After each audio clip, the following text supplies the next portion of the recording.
Booktube, it's Eleanor here. So I did a video on this a few weeks ago and a couple of you said that you'd be interested in seeing another one, so I thought I would do it because my next Once Upon a Book Club box came quite quickly after the other one. Actually, I think they must have sped up delivery after the first one. So I thought today, I just finished a book and I thought maybe I will start another one. So let's see what the book is. I think I know what it is because I've looked, but it's not one that I'd heard of before. And as with the last one, we will talk about my progress and I'll open the gifts as we go through. So in this one, the book is The Edge of Anything by Nora Shalloway Carpenter. So I'll read you the blurb so we know what's going on. It says, Len is a loner teen photographer haunted by the past that stagnated her work and left her terrified she's losing her mind. Sage is a high school volleyball star desperate to find a way around her sudden medical disqualification. Both girls need college scholarships. After a chance encounter, the two develop an unlikely friendship that enables them to begin facing their inner demons. But both Len and Sage are keeping secrets that left hidden could cost them everything, maybe their lives. Set in the mountainous outskirts of Asheville, North Carolina, this gorgeous Own Voices novel explores grief, mental health, and how the transformative power of friendship can help us find ourselves and the goodness in life, even when things feel broken. So this isn't one that I'd heard of before. But I'm intrigued and really interested, especially as it's an Own Voices. So I'm not sure what the Own Voices is yet. Maybe something to do with mental health, but I'm interested to find out some more reading through. So what I can see in the box is there is something here that says for page 164. There's a little package for page 23. There's a box here for page 35. And there's another package for 212, so lots of exciting packages. And actually there is a letter here from the author, so I'll read that to you as well. The Edge of Anything is at its core about the transformative and life-saving power of human connection. Not in my wildest dreams could I have imagined this book's release would coincide with a global pandemic. Anxiety, even among those of us who don't usually suffer from it or another mental health condition, is sky high. There are so many unknowns, much we can't control, so many heartbreaking stories. On top of that, so many of us are living in isolation, cut off, at least physically, from the ones who love and support us. Society has taught us to view showing vulnerability, including asking for help or admitting you might need it, as weakness. The messaging has been that we can fix our souls and heartaches merely by the power of our thoughts and the strength of our willpower. Perhaps in a post-COVID-19 world there will be more societal emphasis on the vital role that friendship and companionship play in a healthy life, even for the most introverted among us. Because it's mattered so much in my own life, I have long been fascinated by what creates a true, soul-deep friendship and how such a bond can form between two people who from a distance appear completely at odds. The Edge of Anything is my exploration of that bond, particularly as it plays out in regards to mental health. I'm so honoured that Once Upon a Book Club selected this for you to read. I hope it brings you a slice of light in these uncertain times. Thank you for reading. So I'm really excited to get stuck in with this and share what is in the box, just in case you know, obviously if you've got this particular box you may not want to spoil yourself, but in case you're thinking of diving in and getting the box, you can see what type of things come in it. If you haven't watched my last video talking about my first box that I got through this company, and it's not sponsored, I pay for this all myself, there's no promo or freebies or anything, then I'll link up above my first video so you can see the one that I did before. But I'm really excited to dive into this now, so I'll be back a bit later to let you know my initial thoughts on page 23. Okay, so I've just got to the first marker at page 23. So far we're following a dual perspective. Our first perspective we meet is Len, and we still don't know much about her yet, except there's obviously something going on with her. It seems like she's counting the steps into this big volleyball game, and also that she has gone home and something's happened with her sister Fauna, who's not living at home. There's something going on there, but we're not sure what. So that's not a perspective we've had much from yet. And then our other perspective is Sage, and our first sort of shot of her is at this volleyball game. She's obviously very good at volleyball. She's a captain. There's talk of her playing for college next year, and she hits her cheek during a game against the wall because she's made this big jump, and then she jumps on the back of one of her teammates to celebrate the win at the end of the game and faints. So I have my suspicions there's going to be something going on there. Maybe she's going to have some sort of heart problem, which means she can't play anymore. I don't know, but I'm interested to find out that element, because that's something I haven't read about much, about you know, athletes where something happens to them and they just can't play anymore. It must be devastating. So I've just got to, like I say, the first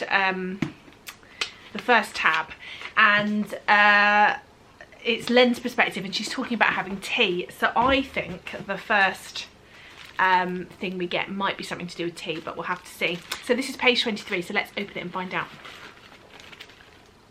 Yes, I think I was right. It is soul clarifying tea, hibiscus petals, apple, rosehip, cranberry, elderberry, lingonberry, natural flavours, and this sounds really nice actually. It doesn't say that it's got any tea in it, which might be okay for me, because actually I can't have caffeine because it makes my heart not work properly, which is another story, but that might be a potential. And then also in here, oh, is this really pretty cute tea infuser. So you put the tea, I think, in there, and then you put the lid on, and it looks like a person like dangling in the side of your tea. That's really cute. I have got a tea infuser, but this one's quite a cute one, so maybe this is something that I'll try a bit later and let you know how I get on with. But for now I'm going to carry on reading, and I'll come back to you when I get to the next post-it. Okay, so we've just reached another post-it, and Sage and Len have just met for the first time. Sage doesn't really know who Len is, and we've reached a stage where obviously this is going to be an important meeting, and they've collided, and Len has dropped a load of pens on the floor, and Sage has apologised and picked them up to give them back to her, and she makes some comment about Sage keeping them, and Sage says no, you take them, because she thinks it's strange. They're obviously new pens.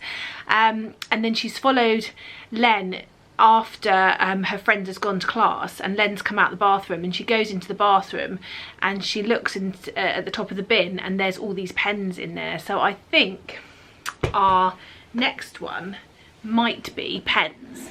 So let's open the box and see. It pulls off like, oh wow, this says a fistful of brand new pens, and I don't know if you can see those, but they're really pretty. There's a grey, a black and a pink one. So the grey one says do great things on it, the black one says you've got this, and the pink one says hustle darling. And they're twisty ones. They are black biros, and they're really nice actually. I like writing with a nice biro, so I should be putting them in my stash. You can never have enough pens floating around. So these are really pretty, and I'm thinking this is starting to sort of unravel a bit more about Len, and perhaps Len, yeah, I'm interested to see what's going on with Len. Her family are quite into meditation and positive thoughts, and there's a lot of pressure on her with whatever's happened to her sister, not to sort of rock the boat. So I'm interested in finding out more about these characters. So far it's a pretty good gift, and the story is really good too, so I'll come back to you in a bit. Okay, so it's the next day, hence the just woken up face, and I've just read some more of the book. I'm really enjoying this actually. It's moving really quickly, it's really fast paced. I'm about halfway through now, and I'm really enjoying the different dual perspectives. There's a bit of a mystery about what's going on with Len, one of the characters, but her and Sage have started to sort of form a friendship, and they're obviously both going through something, so I'm hoping they're going to be sort of a support for each other. And they've just gone to a coffee shop, and Len's gone to the toilet, and Sage has just seen a neon sign on like a pin board in the coffee shop, which I think is going to be something to do with this. Sage plays volleyball, and apparently this has a volleyball on it, so I bet this is going to be like our version of what she's seeing in the coffee shop. So let's open it and have a look. Oh, it is. It says replacement player needed ASAP for level A volleyball YMCA team, hitter preferred, and then it's got a date, so it's obviously like this flyer that she's seeing. There's reasons that have come out why Sage can no longer play volleyball, and so I'm intrigued to see whether this is going to be some sort of secret and she's going to be doing something she shouldn't, and that sort of pull towards doing something which is damaging to yourself because you're so desperate to do it and you love it so much. I think that's quite an interesting concept for this book to be looking into. What happens when something that you are really good at and that you love and you're passionate about is taken away from you and are unable to do it anymore for reasons out of your control? How would that make you feel? So I'm finding that interesting. And then obviously this mystery about Len and what has happened to make her feel the way she does and what actually is going on with her. So I'm intrigued. It's making me want to read on. They're quite short chapters and they flip between the different characters, which is really interesting and obviously helps to sort of draw you on to the next chapter. So I'm going to carry on and I'll come back to you when I've read the next bit.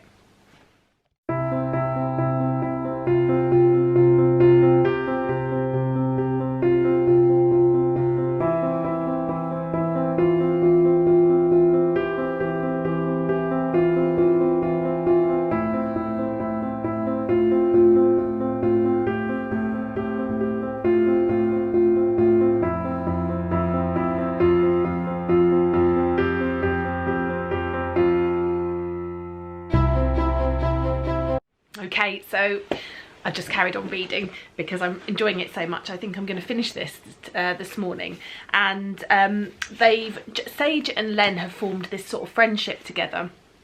And it's based on what they both need at the time, I think. So Sage is in need of someone who can sort of understand loss, understand her, understand not feeling happy all the time, or have sort of an empathetic reaction to what is going on for her. And Len is obviously searching for something as well. Something's happened and she doesn't feel herself. She feels worried about things all the time. She's constantly worried about dirt and germs and things touching her, and it sort of spirals out of control for her. And they've both experienced, or I think they've both experienced, sort of panics, and they've just gone up to this trail, to this place where Sage goes sometimes when she feels she needs to clear her head, and it's sort of a lookout point over a big steep cliff, and there's a lot of wind, and there is a mention of Len taking off her gloves, and then we've got the sticker. Now this feels like it might be gloves, so let's see. I love the wrapping of these, by the way. It's really clever how they've used these sort of trees and woody things, because a lot of this is spent sort of in the woods and hiking and with nature. I was right. They're pretty as well. These are beautiful woolen mittens. I love these. Let's try them on. Oh, and they even fit me because I've got quite small hands. They're really soft. I really love these. These are going to be great for the winter time. So, wow. And they've got string, I think, so you can string them through your coat. So maybe there'll be ones that I string through my coat or I string through Matilda's coat. But these are really lovely and soft. And yes, a very nice gift in the package. So that is all the gifts. There was the pens, there was the note, there was the gloves, there was the tea, and then obviously there's the book. So I'm going to finish the book and I will come back to you with my final thoughts when I finished it. I think, how many pages have I got left? I've got about 150 pages left. So I'm going to read that now, I think, seeing as I'm having some time to myself and just reading and enjoying reading. So I will come back to you when I've finished and let you know my rating and what I think of the book. See you in a minute. If you want to know how things go, you can show people how much you want to know. You can take a lesson of all the things that you can do. You can be what you want to be, don't let them tell you. 'Cause baby, you can be what you want to be, don't listen to anybody else. You can be who you want to be, yeah. You can be who you want to be who you want to be who you want to be, baby. Okay, so I finished the book and I ended up really enjoying this. I'm going to give it a 4 stars. It was just such a powerful book. It explores lots of really interesting topics, including OCD, depression, loss of a child, and illness that changes your life, changes your motivations, changes everything that you thought that was gonna happen.